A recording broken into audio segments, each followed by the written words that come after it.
Our next guest is Christopher Skeete. He's the CAQ MNA for Sainte-Rose. He's also responsible in the CAQ government. He's that point man for the relations with English-Speaking Quebecers. And today we're doing something special because he wants to hear from you.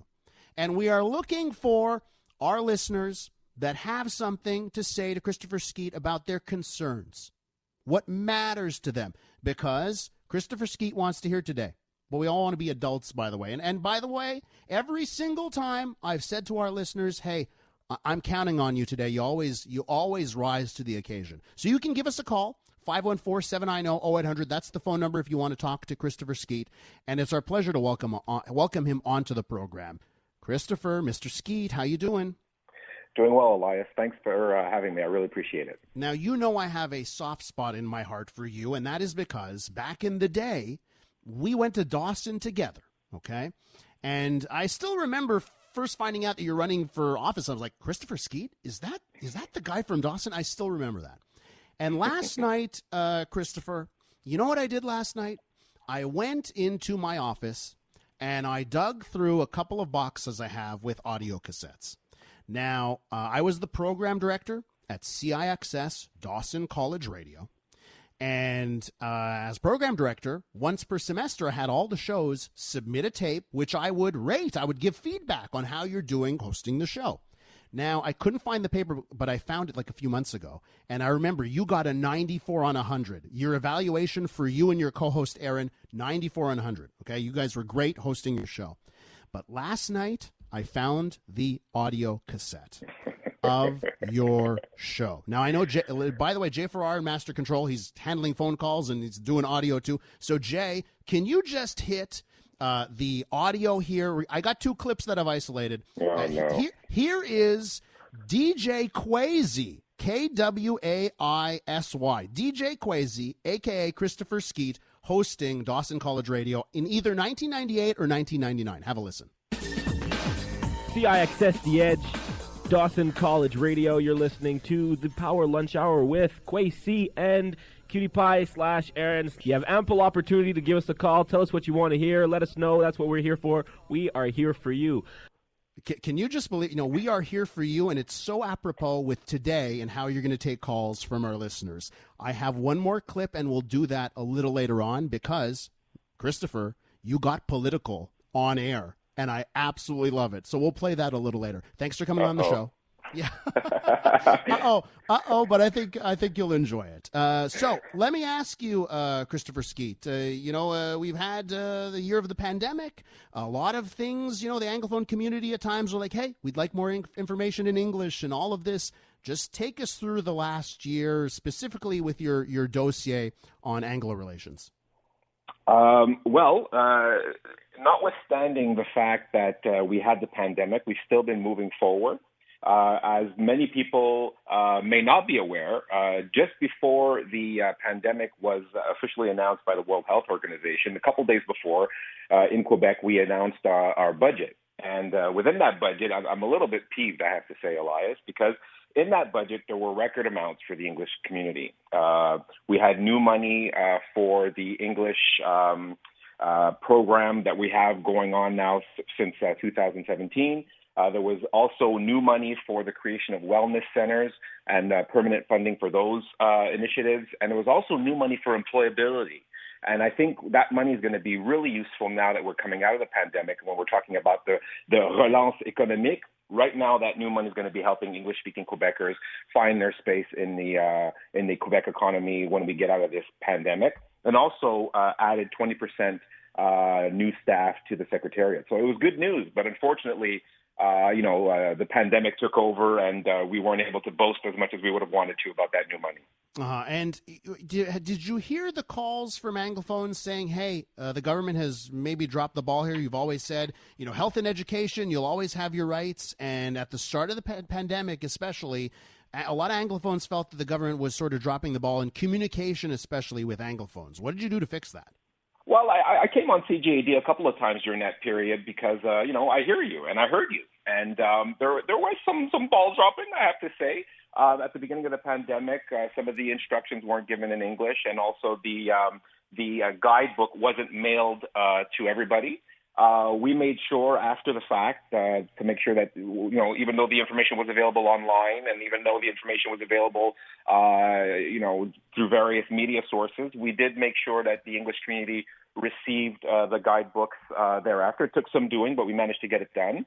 And I'm sure that, you are also aware that, every press conference now, since after maybe the second week, has had a component in English where we summarize and go through the main points of the Premier's address in English. So I think that was great news. There is some general anxiety in the Anglophone community, Christopher, with regards to Simon Jolin Barrette and his upcoming reform of Bill 101. How often do you hear from Anglophones that contact your office, the team in your office, about this issue, about this anxiety? And what is your messaging when you have discussions with the French language minister? So, I to be honest, it's not like the phone is red with phone calls. I do get that people are worried. I've been on multiple platforms within the English-speaking community, so I do get feedback from the community because I seek them out. I have to say, no one's really calling my office, or there's a couple calls here and there, but it's not, the lines aren't blowing up. Mm-hmm. On the other side, I'll tell you what I tell these groups when I meet them, that this isn't about putting the English community against the French community. This is about protecting the unicity of French in North America, this amazing thing that makes Quebec unique in North America. It's about protecting the French language, and that's basically what the upcoming legislation is all about. So it's not about taking anything from the English community. It's about making what already makes Quebec special more special. Can you tell me if you believe that the Minister for the French Language, Simon Jolin Barrette, is also on that same page? Because I hear it from you. I don't necessarily hear it from the guy that's responsible for the upcoming changes. I mean, I'm sure if you reached out to him, he would welcome. He doesn't come on the show, man. He doesn't come on CJD. I mean, I think it's a running gag on the Aaron Rand show on Montreal Now with Aaron and Natasha. I think it's been a running gag how he won't come on the show, right? So that's the difficulty, right? It doesn't seem like he wants to talk. Well, then I can't speak for him. I don't know why it is that he wouldn't want to come speak to you. I think our endeavor is one of openness and of transparency. I certainly don't feel like we have anything to hide, so I don't know why it is that you can't get a hold of him. We're with Christopher Skeete, the CAQ MNA for Sainte-Rose, and more importantly, he is the point man in the CAQ government when it comes to relations with English-speaking Quebecers. I know François Legault is the minister, but you're the guy that we go to the most on this subject. Christopher, we have asked callers, our listeners, to call in, and we've got a few of them waiting. So let's start this off with Seema. Seema is on the line. Seema, what would you like to say to Christopher Skeete? Hi, good morning, Mr. Skeete, and good morning, Elias. So I would like to ask you, Mr. Skeete, I recently called the city, and I had received, we get some notices from the city about like the recycling bin and things like that. And I received something recently, and I asked the city, I phoned the customer service person, and I asked, would you mind maybe putting us on a list to receive the notices in English from the city? I'm perfectly bilingual, but I prefer receiving it in English if that would be okay. And she said, I don't think it's available in English. If you want to find that, you could look on our website. I'm like, well, where exactly is this particular one that we received? And she said, I'm not too sure. You would have to look on the website. Mm-hmm. So, I just feel as a more Anglophone, even though I speak French well, I feel it's my right to receive information like that if I'm asking in English, or at least send a bilingual one, I think would be good. She said, that's a good suggestion. I'm like, yeah, but that's a common sense suggestion, because there's some people who may not understand some of the French terms, like not everybody's perfect in French, and some terms are a little bit more advanced French terms. I think it would be practical to have it in bilingual to make sure everybody's respecting the guidelines from the city. Seema, thanks for the call. So this is how I want to put that question to you, Christopher Skeete. So where do you stand? Municipalities that they're told, Bill 101, you don't have 50% in the municipality, you can't provide services in English. Where do you stand on that subject? And of course, it's been in the news with Mayor Plante announcing a plan on French. Where do you stand on that? And from the local level, what should the government allow? Yeah, well, I think, it's not up to me to say where I stand. The reality is in Quebec since 1977, Bill 101 has been in effect. It's not a new law. It's a law that's been around for a long time. As you said before, some jurisdictions, some cities have the right to have bilingual documentation. Other cities that don't have the criteria to be officially bilingual don't have that ability to do that. So we're in that territory where the Bill 101 is quite clear on that issue, and they try to offer services to people when they can, but in this case, I see that they're not able to. But what my takeaway here is, and I get that this is an issue of some concern for a lot of people, but Bill 101 is not new. I know it's a resurgent and a recurring irritation, but this is something that was litigated in 1977, and we're bound by that legislation. Sure, but as you know, Simon Jolin Barrette wants to reform it, right? So I know it's not new, but it's ever changing, and I do find it weird that you're an Anglophone in Lachine on 55th Avenue, you don't get these same services across the street they get in Dorval, right? You know what I mean? And I think that's what to an Anglophone that doesn't seem to make sense, especially on things that matter to them, And I know you don't speak for the government, but you speak for yourself here, and you are responsible for that.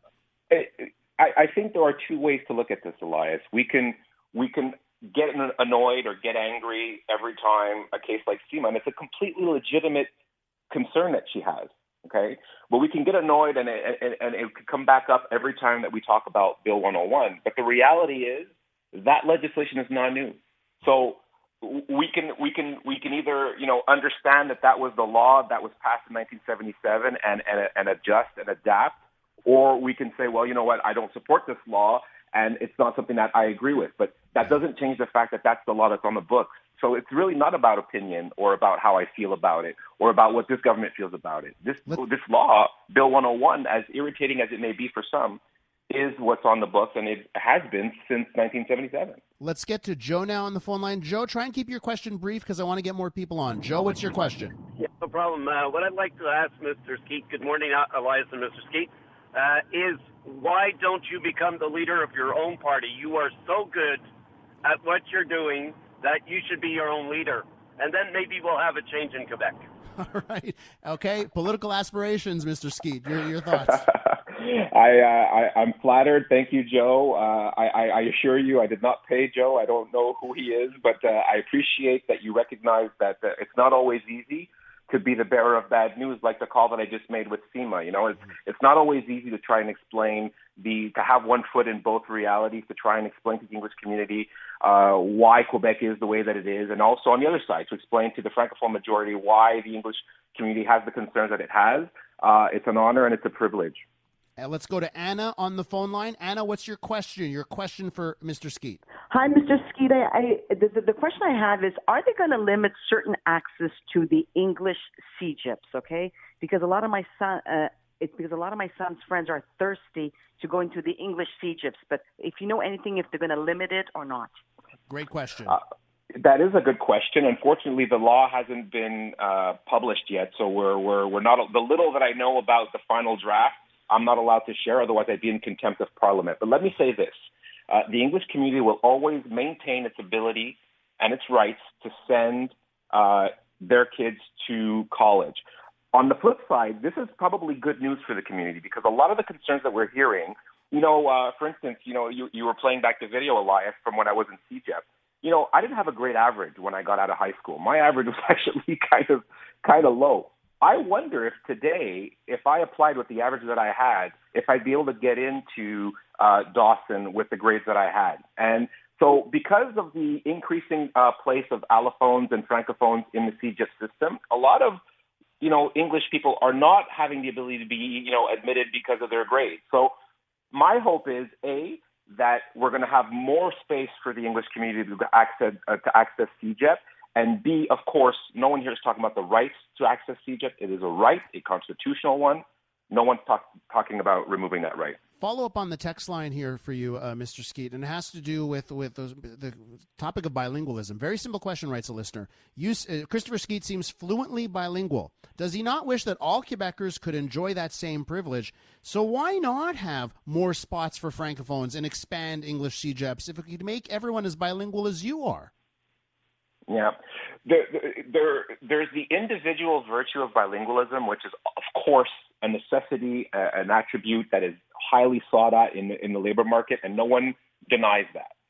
On the other side, there's the cultural desire to protect this 8 million population in North America, in the sea of North American English, this beautiful island here of French that makes us special and distinct. There's a desire culturally to protect that history. So how do we articulate that going forward? That's been the challenges of numerous governments. Some governments say we have to separate from Canada to do that. I don't agree with that. Some people say, well, you know what, losing French is just a question of demographics, and so be it. I also don't believe that. I believe that what makes Quebec special is part of what makes it special anyway, is the fact that we speak French here and that it's a unique jurisdiction. I say let's try to protect that for future generations in the way that we've inherited it. We're running out of time here, but I need to release the audio tapes. First things first. Do I get a chance to respond? Yeah, for sure. Now, okay. Christopher, by the way, you'll come back and do this again, right? You've enjoyed this, and we got calls that we can't get to. You'll come back? Of course. Okay, awesome. So here now is Christopher Skeete in 1998 or 1999, the fall of one of those years, getting political on the air at CIXS Dawson College Radio. Have a listen. Either way, though, I do agree with the teachers. I think something needs to be done. I think it's getting kind of crazy, and it's a bit of a lunacy. I mean, I can't understand a government that wouldn't want to give the people that are training, an investment in the future. You know, especially the government that we currently have, because their whole goal is about the future and to separate. But how are you going to separate and persevere through all the economic failties that you're going to have if you do separate, if your population is uneducated and foolish? If the working force of tomorrow doesn't know what they're doing, you know, that's not really going to great, contribute guys. to the economy. But anyways, that's a whole other topic of discussion. Probably we're going to have that topic on a news journal someday. If you want it requested, you can call the newsroom. That's Christopher Skeete and his co-host Aaron in the late 1990s, taking aim at the PQ government at the time, Christopher. Yeah. That's something that hasn't changed. It's funny because I'm looking back and I'm a little bit teary-eyed because I see the guy who joined, François Legault, who said, enough with the sovereignty stuff. Can we just get a decent education? Can we just pay teachers properly? Can we just, fix ourselves so that we have the ability to compete in tomorrow's economy?